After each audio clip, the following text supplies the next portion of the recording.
This class will be going to the state of Alabama. We will be looking at past and present civil rights movements, and we will visit iconic museums and locations where activities in the 1960s happened. In addition to talking to lawyers and activists and regular people involved in current civil rights movements, we will visit Selma, Alabama, where the Edmund Pettus Bridge is. We'll cross it. That was where John Lewis was beaten. It was part of the movement that pushed the Voting Rights Act.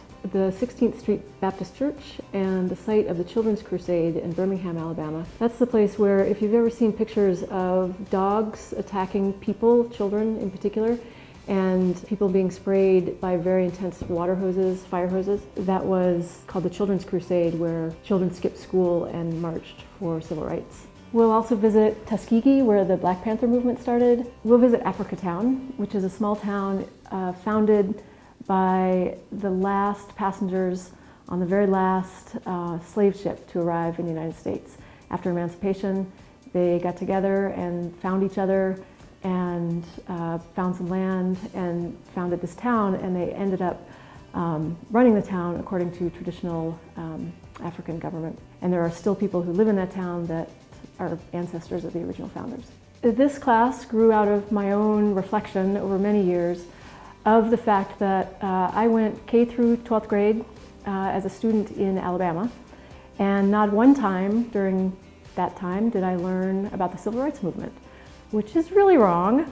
But as I've talked to other students today, I realize that a lot of us have omissions in our educational history regarding the power of social movements.